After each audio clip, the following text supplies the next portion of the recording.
It's 1777. No longer are we a collection of 13 colonies. We change ourselves from the perpetual union and for the first time in our lives call ourselves proudly the United States of America.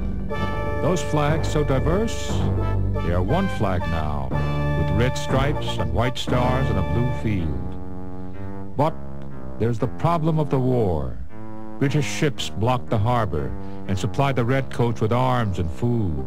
So an American colonist named David Bushnell loads kegs with gunpowder, floats them over the water to the British warships at anchor. Another blow for freedom in the shaping of America.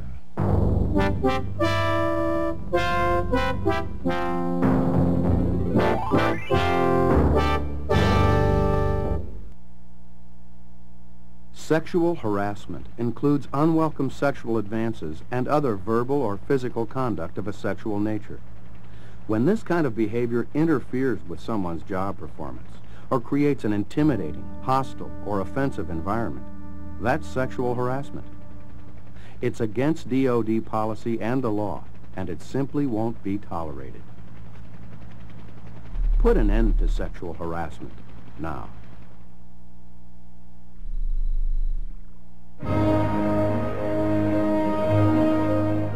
After Commodore Oliver Hazard Perry defeated a British fleet in the Battle of Lake Erie in the War of 1812, he reported, "We have met the enemy, and they are ours." Perry's victory later led to a disarmament agreement for the entire U.S.-Canadian border. To commemorate the victory and to celebrate peace, a monument was built at Put-in Bay, Ohio. Perry's Victory and International Peace Memorial is considered to be one of the most impressive national monuments in America. The centerpiece of the park is the most massive Doric column ever built. It stands 352 feet high. Topping the column is a bronze urn weighing 11 tons.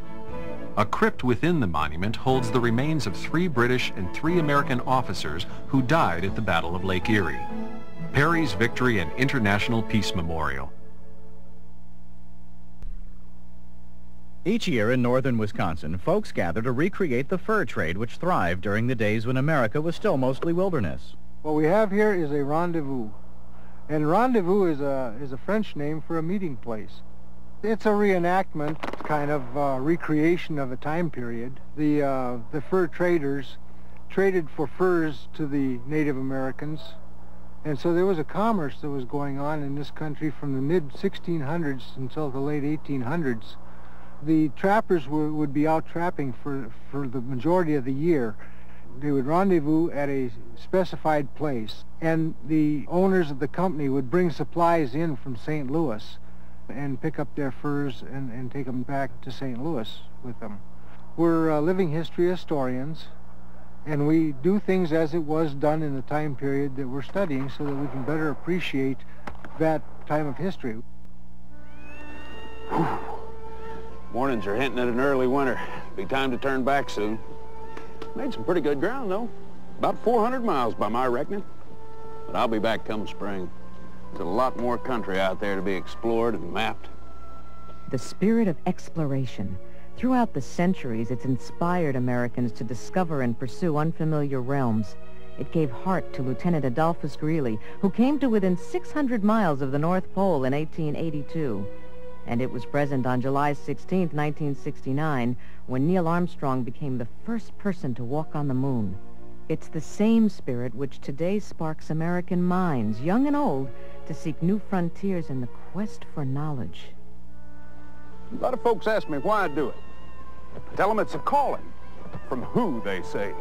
My answer? The spirit of exploration.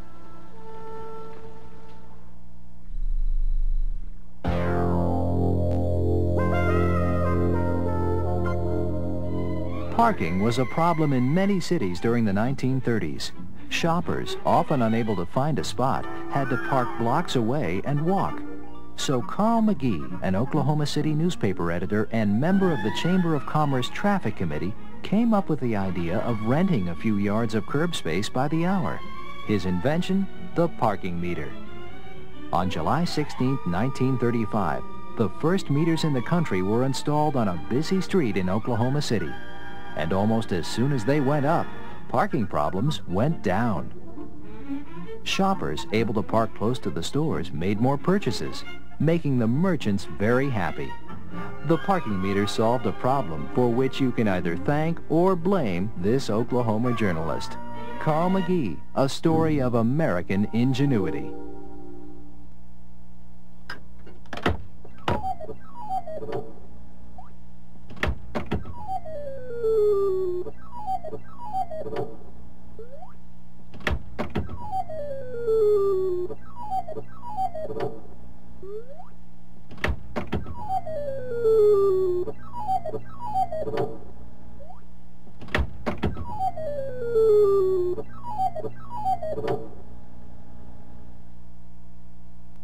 On AFN Thursday, Ross could lose his job for saving a baby's life. Make sure that this boy gets a decent shot at a normal life. I don't care about your rules or anything. It's the season finale of TV's most dominant drama. 9 p.m. AFN Thursday.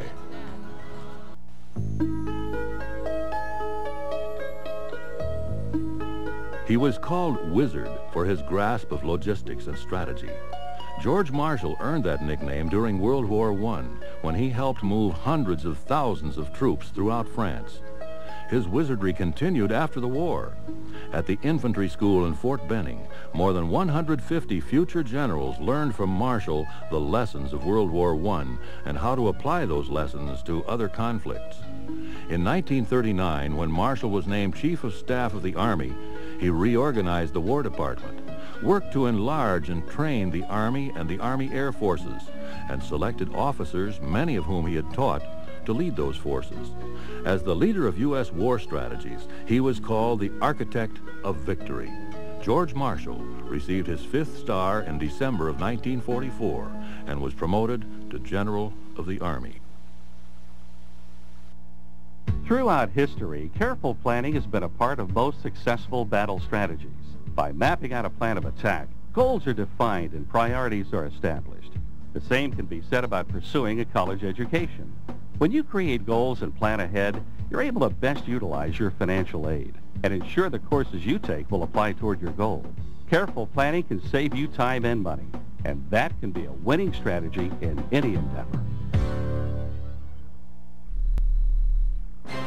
This is the American Forces Network, a service of AFRTS.